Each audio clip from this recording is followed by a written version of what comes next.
नमस्कार, मैं आजाद कुमार। आप देख रहे हैं सृष्टि संसार ऑफिशियल। आज 14 सितंबर को राष्ट्रीय हिंदी दिवस मनाए जाते हैं। 14 सितंबर 1949 में देवनागरी लिपि हिंदी को मान्यता मिला था। यह बहुत ही भारत के लिए गौरवान्वित महसूस हुआ और अपनी भाषा वर्चस्व ही होना चाहिए। अपनी भाषा को हिंदी में, हिंदी जो है हमारे लिए वाणी ही नहीं सब कुछ है। और हिंदी के लिए जो बहुत सारे यूनिवर्सिटी, बहुत यहाँ पे भारत में जो दशा है हिंदी का, अपने ही देश में, दुनिया में कोई ऐसा देश नहीं होगा जो उसका ऐसा दशा होगा हिंदी के जैसा। अपना ही देश में दशा है। सब अपने अपने देश में अपना ही भाषा में पढ़ाई होता है। भारत में छोड़ के, भारत में जो हिंदी का दुर्दशा किए हुए हैं वो सबको नजर में होंगे। सिर्फ 14 सितंबर को हिंदी दिवस मनाते ही हैं, कोई अपना लड़का या लड़की को हिंदी माध्यम से पढ़ाना नहीं चाहते हैं। हिंदी का जो दुर्दशा है, और आप जो भी सिंगापुर या चीन कहीं भी देश में जाइए, वहां पे आपका अपना ही भाषा में वहां पे पढ़ाया जाता है। और भारत में एक यूनिवर्सिटी है बिहार में, वहां पे एक बच्चा इसलिए नाम कटा लिया, नामांकन वापस ले लिया, जो उसका जो क्वेश्चन था इंग्लिश माध्यम, इंग्लिश था, न कि हिंदी में था। इसीलिए वो बच्चा आगे की पढ़ाई, बीएससी की पढ़ाई नहीं कर पाई थी। वहां पे उसकी भाषाई कठिनाई था। ऐसा नहीं वो बच्चा कमजोर था।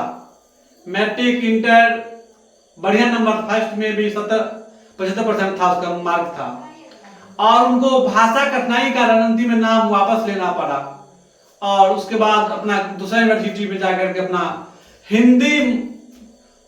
हिंदी रखा भाषा में। कहा हम हिंदी ही रखेंगे और हिंदी का ऐसा बनाएंगे ताकि सुलभ सबके लिए हो। ऐसे कठिनाई के बच्चे के कारण विषय भी छोड़ना पड़ता है। इसलिए हिंदी को बढ़ावा दीजिए, और हिंदी ही हमारे सब कुछ है।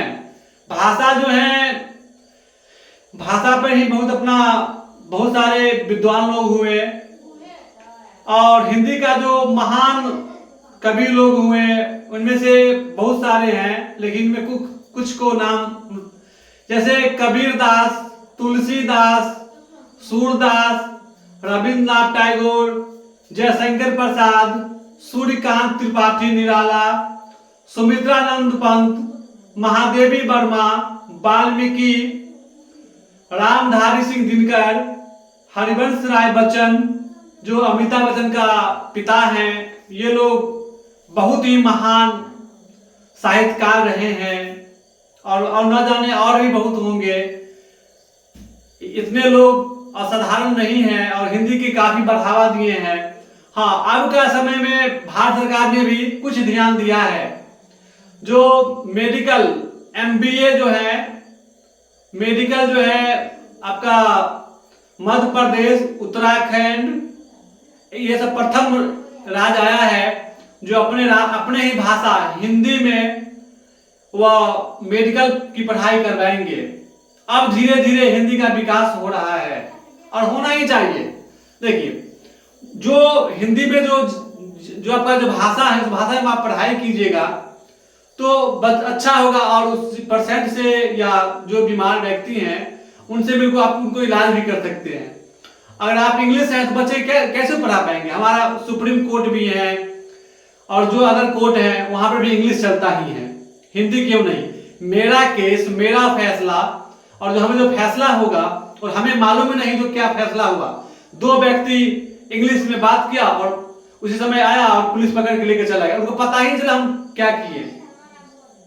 इसीलिए हिंदी को बढ़ावा दिया जाए और हिंदी में भी सुना जाए। अपना अपना जो क्षेत्रभाषी तमिल का तमिल में सुना जाए, महाराष्ट्र का मराठी में सुना जाए, गुजरात को गुजराती में सुना जाए।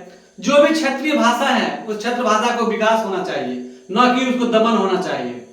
ऐसा नहीं है अधिकारी लोग जानबूझकर इंग्लिश बोलेंगे ताकि भाषाई आतंक आप पे लाद दिया जाए।